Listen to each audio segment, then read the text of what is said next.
안녕하세요. 엘사운드의 김용철입니다. 오늘은 꿀팁에 대해서 여러분들과 나눠보는 시간을 가져볼 텐데요. 오늘은 어떤 내용이냐면 최근에 스트리밍 서비스하는 플랫폼들이 많잖아요. 대표적인 게 유튜브 뮤직, 애플 뮤직, 비메오, 사운드 클라우드, 그다음에 스포티파이, 뭐 다양한, 우리나라 같은 경우에는 벅스, 멜론, 네이버 뮤직, 다양한 것들이 있죠. 그런데요, 그런 스트리밍 서비스에 대한 서로 간에 이제 경쟁이 좀 이제 많이 붙어 있는 상황이고요. 이 부분에 대해서 여러분들과 실제적으로 스트리밍 서비스 하는 플랫폼, 이게 보통 플랫폼 사업자라고 하는데 그 사업자들이 어떤 관점으로 바라보고 있고 음질 개선을 어떻게 하고 있는지에 대해서 여러분들과 나눠보는 시간을 가져보도록 하겠습니다. 자, 시작하기 전에 구독과 좋아요는 잊지 말아 주시고요. 잠시 영상을 보신 후에 바로 시작을 해보도록 하겠습니다.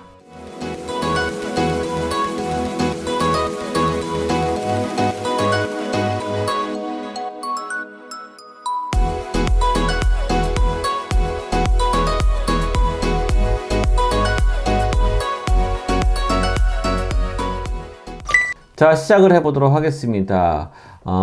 스트리밍 플랫폼 서비스를 하고 있는 많은 업체들이 있죠. 가장 대표적인 게 유튜브 뮤직, 애플 뮤직, 비메오, 스포티파이, 우리나라 같은 경우는 네이버 뮤직, 그 다음에 멜론, 벅스, 뭐 여러 가지들이 있죠. 그런 많은 업체, 그러니까 많은 플랫폼 사업자들이 음원 서비스를 하고 있는데, 스트리밍으로 음원 서비스를 하고 있는데 가장 역점을 두고 있는 것이 무엇이냐면, 결론부터 얘기하면 라우드니스예요. 제가 여러분들과 많은 그러니까 음향에 대해서 여러분들과 나누면서 메타에 대한 중요성을 많이 강조를 했잖아요.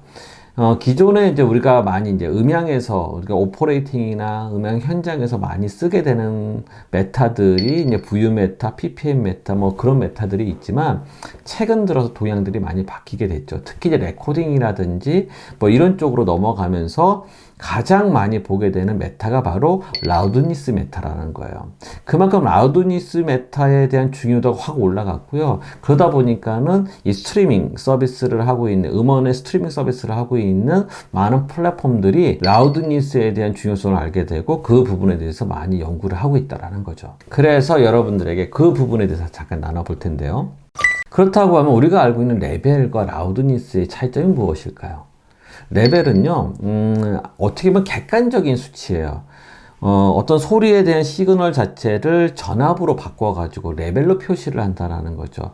어떤 전자 장비를 통해서 그 레벨을 표시를 한다는 거예요. VU메타로 0, 그다음에 뭐 레벨로 따지면 뭐 플러스 4dBm, 뭐 이런 식으로 표시를 한다는 거거든요. 그것이 기존에 우리가 많이 사용하고 있는 메타에서 사용하고 레벨이라는 거예요. 근데 최근에 많이 나오고 있는 라우드니스라는 것 자체는 지난번에 제가 여러분들과 많이 나눴던 것 중에 이퀄 라우드니스 퀀타워, 이 부분에 대해서 여러분들과 설명을 했지만, 어떻게 보면은 그 곡선을 만든 건 어떤 주관적인 생각이 들어가서 만들게 된 곡선이라는 거예요. 어떤 객관화되어 있는, 정량화되어 있는 어떤 수치값들이 아니라 어떤 주관적인 생각, 많은 사람들이 듣고 느끼는 부분에 대해서 표시를 했다라는 거예요. 근데 중요한 건 뭐냐면요, 시그널 자체의 레벨로 인해서 라우드니스의 변화가 너무 많다라는 거예요. 그러다 보니까 어디에 기준을 두고 어떻게 바라봐야 되는데 그 기준을 못 잡았다라는 거예요. 그러나 최근 들어서 라우드니스 메타라는 것이 나와서 LUFS, LKFS, 뭐 LU, 뭐 이런 여러 가지 단위들이 나오면서 나름대로 규정을 지을 수 있는 환경을 조성하게 됐다라는 거죠. 그 가장 대표적인 게 방송국이었던 거예요. 제일 처음에 아날로그 방송 같은 경우에는 기본적으로, 특히 FM 방송, TV 방송, 아날로그 TV 방송 같은 경우에는 소리에 대한 변조 방식을 무엇을 썼냐면 FM 변조를 썼다라는 거죠. 여러분들이 많이 듣고 있는 FM 방송과 같은 동일한 변조 방식을 TV에서도 사용하고 있었다라는 거예요. FM 변조 방식은 어떤 것을 얘기하는 거냐면, 신호의 크기의 레벨을 주파수적으로 변환을 시켰다라는 거예요. 그래서 주파수 편의 이렇게 얘기를 하거든요.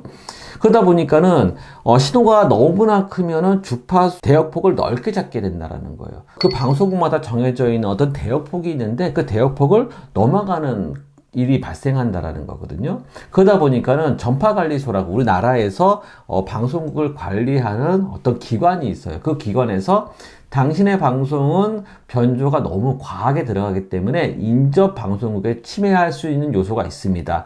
줄이십시오라고 이제 지침을 준다라는 거예요.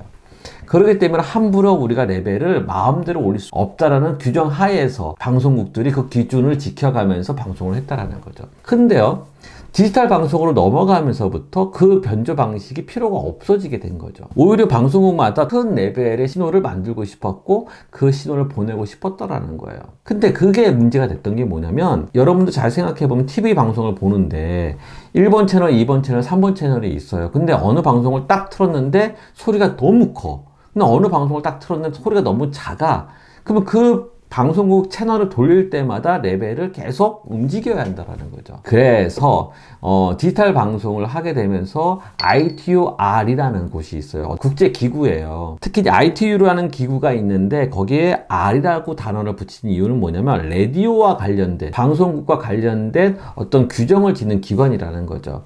거기서 라우드 뉴스에 대한 규정이 나오게 된 거예요. 그래서 우리가 보통 라우드니스에 대한 규정을 ITU-R BS1770 뭐 이렇게 얘기를 한다라는 거예요. 요즘에는 이제 그게 버전이 계속 업그레이드 돼가지고 4까지 나왔는데, 또 이제 유럽 연합에서 EBU라는 단체가 있잖아요. 기구가 있잖아요. 거기서도 마찬가지 그 라우드니스에 대한 규정을 지었어요. 그래서 EBU R128 뭐 이렇게 이제 규정을 지었다는 거죠. 그것이 바로 라우드니스가 나오게 된 어떤 계기가 됐던 거죠. 근데 그것이 이제 방송국만 국한된 것이 아니라 플랫폼 사업자도 마찬가지일 거 아니에요. 예를 들자면 유튜브 뮤직 같은 경우에 많은 음원들이 있다라는 거죠. 많은 이제 소스를 만드는 사람들이 유튜브 플랫폼에다가, 유튜브 뮤직이라는 플랫폼에다가 자기의 소스를, 자기의 음원을 올린단 말이에요. 그러다 보면 그 많은 소스들이 어떤 데는 되게 높을 거고요, 어떤 데는 되게 낮을 거고요, 뭐 다양하다라는 거죠. 그렇기 때문에 플랫폼 사업자 입장에서는 다양한 음원 소스에 대해서 어떤 노멀라이즈 시키는 어떤 작업이 필요했다라는 거예요. 그래서 그 노멀라이즈 시키는 것이 얼만큼 정교하고 얼만큼 잘 만드냐에 따라서 그 플랫폼 사업자, 이 스트리밍 플랫폼 사업자의 음질과 연관성이 있게 이제 작용을 한다라는 거거든요. 방송국 같은 경우에는 맨 마지막 종단에 옵티머드라는 장비를 집어넣어요. 그러니까 뭐 어떤 대명사처럼 돼버렸어요. 뭐 다양한 프로세서가 있겠지만 방송국마다 맨 종단에 들어가는 장비가 어떻게 보면 음원의 마스터링 장비라고 생각하시면 돼요. 다양한 이제 프로그램들이 있지만 그것을 일정하게 만드는, 소리 자체를 일정하게 노멀라이즈 시켜주는 장비가 있다라는 거죠. 여러분들 레코딩에서 사용하는 멀티밴드 컴프레서 있잖아요. 그거와 비슷한 기능을 하고 있는 장비인데 더 디테일하고 더 정교한 장비라는 거예요. 그 반응 속도도 되게 빠르고요. 그런 장비를 사용을 해가지고 여러분들은 방송을 듣게 된다는 거거든요. 마찬가지죠. 플랫폼 사업자도 마찬가지라는 거예요. 다양한 여러 가지 소스를 하나의 어떤 플랫폼에다가 여러분들의 서비스를 하기 위해서는 그 신호 레벨, 라우드니스에 대한 레벨을 일정하게 만들어줘서 서비스를 해줘야 편차가 없는 일치된 음원의 소스를 받아볼 수 있다는 거죠.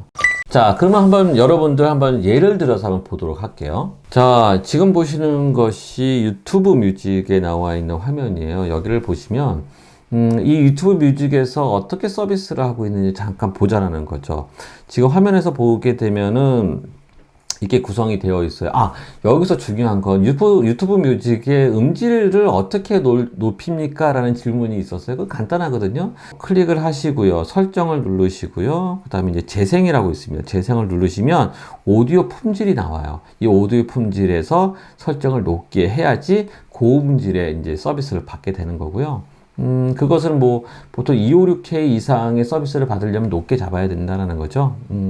여기에 보면 이 노래에 점점점 찍혀 있는 부분이 있죠. 이 부분을 눌러 가지고요, 전문 통계라고 표시되어 있는 부분이 있어요. 이걸 클릭을 하세요. 그렇게 되면은 이렇게 이제 표시창이 나오게 됩니다. 이게 나오게 되는데 여기서 중요한 게 뭐냐면 볼륨과 노멀라이즈드라고 되어 있는 부분이라는 거죠.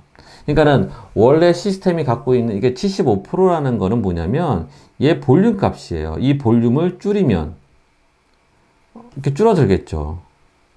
올리면 올라가겠죠. 컨텐츠 라우드니스가 마이너스 1.4 dB 정도 된다라는 거예요. 보통 이게 프로페셔널한 작업을 거쳐서 나온 음원들 같은 경우에는 플러스 마이너스 1dB, 2dB 사이에서 이제 왔다 갔다 해요. 특히 이제 클래식 같은 경우에 지금 보시면 컨텐츠 라우드니스라고 나와 있잖아요. 이게 이제 마이너스 9.1 이렇게 dB 된다라는 거죠. 그만큼 이제 라우드니스 자체가 좀 작게 되어 있지만 이거 어떤 클래식의 어떤 특징이 있는 거죠. 그렇다고 하면은 이 라우드니스에 대해서 조금 더 설명을 잠깐 해보도록 할게요. 원래는 또 이 부분에 대해서는 전문적으로 얘기해 볼 필요가 있지만 여러분들에게 좀 쉽고 간단하게 실제 어떻게 작업하고 어떻게 표시하는지를 보여드리면서 진행을 잠깐 하고 마치도록 하겠습니다.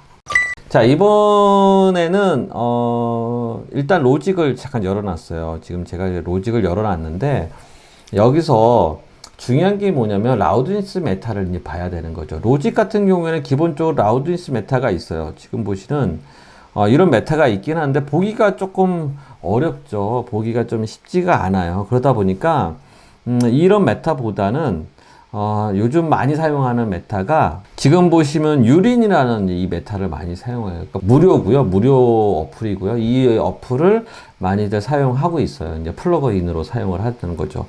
이게 다운로드 해서 여러분들 설치만 하면은 자, 여기서 이제 플러그인을 집어넣게 되면은 여기 이제 보면은 유린 라우드니스 메타 2라고 되어 있는 거가 있어요. 이게 아까 전에 제가 다운로드해서 설치한 이제 플러그인이라는 거죠.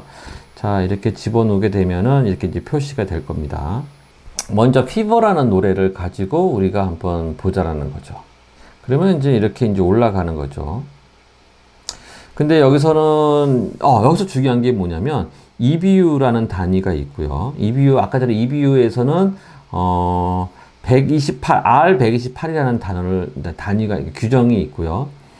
ITU 아래서 얘기하는 1770-4가 있어요. 이제 이걸 누르게 되면은 단위 자체가 조금 바뀌죠. LKFS라고 바뀌어요. 아까는 LUFS, 지금은 LKFS. 요게 뭐냐면 K라는 것 자체는 어떤 가중치가 들어간 거, K 가중치라고, K 웨이트라고 해가지고 어떤 가중치를 집어넣어서 이제 표현을 하는 방법인데 어찌됐든 이 부분이 LUFS라든지 LKFS 단위가 약 한 15 정도, 이 정도만 돼도 괜찮다 이렇게 생각을 해요. 여기서 보시면 쇼텀이라는 건 뭐냐면 짧은 시간 안에의 그 라우드니스 메타를 표시한 거거든요. 시간이 흘러가잖아요. 이렇게 시간이 흘러가면서 초 단위로 이제 흘러가게 되는데 3초마다 이 레벨 값을 이제 찍어주는 거예요. 이거 같은 경우에는 인티그레이트 같은 경우에는 전체적인 프로그램에 대한 것을 이제 잘 움직이질 않죠. 이제 빨간색으로 표시되어 있는 이 부분이 어디에 많이 위치되어 있는지를 이제 표시한다라는 거예요. 라우드니스 레인지는 뭐냐면 보통 기본의 LU 값의 제로 값은 뭐냐면 마이너스 23이에요. 여기 24로 되어 있는데 EBU 같은 경우에는 23으로 되어 있죠. EBU 같은 경우는 23. 23이 기준이라는 거죠. 그게 제로 LU 값이라는 거예요. 그 제로 LU 값에서 얼만큼 위로 올라갔냐를 표시를 한 거예요. 또 하나 알아야 될 필요가 있는 게 모멘터리 맥스라는 거는 뭐냐면 예를 들자면 이렇게 이제 모멘터리를 누르게 되면 이렇게 왔다 갔다 움직이잖아요. 그러니까 소리의 맥스 값이 움직이면서 표시되는 것을 이제 표시한 거고요. 쇼텀 맥스라는 거는 아주 짧은 시간, 그러니까 모멘털이라는 거는 0.4초 요 간격. 그건 뭐 세팅하기 나름이 있지만 보통 0.4초 간격에서의 어떤 피크 값을 이제 표시한 거고요. 쇼텀 맥스라는 것은 3초 간격에서 크기, 제일 큰 값, 이렇게 생각하시면 돼요. 그 다음에 이제 트루 피크라는 거는 뭐냐면 우리가 보통 피크라고 하는 거는 샘플 피크예요. 그러니까 우리가 샘플링을 해서 거기 나와 있는 높은 값을 가지고 우리는 판단을 하는 건데 그런 개념이 아니라 진짜 트루, 정말 신호의 가장 큰 값을 우리가 이제 픽업을 해서 그러니까 우리가 이제 그걸 표시를 하자라는 거죠. 그것이 바로 트루 피크 맥스라고 하는 거예요. 이 정도만 알아도 여러분들은 뭐 큰 어려움이 없을 거라는 생각이 들어요. 뭐 그 외에 여러 가지가 있겠지만 대표적으로 많이 사용하는 것이 ITUR 1770-4가 있고요. EBUR 128이 있다라는 거. 이렇게 생각하시면 될 것 같습니다. 반대로 한번 좀 다이나믹 레인지가 좁은 음악을 한번 잠깐 들어보도록 할게요. 보통 이제 이 음악을 제가 많이 듣는데 할시의 클로저라는 음원이거든요. 한번 볼까요?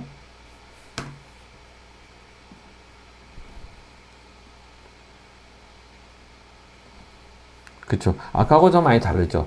약 10까지 올라가잖아요. 10까지 올라간다라는 거는, 그쵸. 이제 보통 이 정도까지 많이 올리게 돼요. 피크 값 같은 경우는 0.6dB잖아요. 거의 끄트머리에 붙는다라는 거거든요. 보통 여러분들이 이제 음원 작업을 하게 되면 이런 작업을 많이 하게 될 거예요. 저조차도 피크 값에 거의 간단간단 만나게끔 이제 세팅을 해요. 그래야 여러분들의 듣기, 라우드니스로 듣기에 되게 풍성하게 들리거든요. 노멀라이즈 한다라는 건 뭐냐면 너무 작은 소리를 끌어올리다 보면은 좀 변형이 돼서 이제 올라간다라는 단점이 있어요. 그렇기 때문에 여러분들이 어떤 음원 작업을 할 때는 그걸 감안하시고 작업을 해야 한다라는 거죠. 여러분들 CD라든지 기존 쪽으로 만들었던 그런 제품 같은 경우에 문제가 되지는 않지만 스트리밍으로 서비스를 한다는 차원은 좀 다르다는 의미를 내포하고 있다는 거예요. 오늘은 조금 여러분들에게 가벼우면서도 좀 이런 내용을 좀 알고 있으면 좋겠다라는 생각으로 한번 찍어봤습니다. 여러분들의 많이 도움이 됐었으면 좋을 것 같고요. 다음번에도 또 유익한 정보가 있으면, 유익한 내용이 있으면 또 나눠보는 시간을 가져보도록 하겠습니다. 다음번에 만남을 기대하면서 준비하도록 하겠습니다. 고맙습니다. 감사합니다.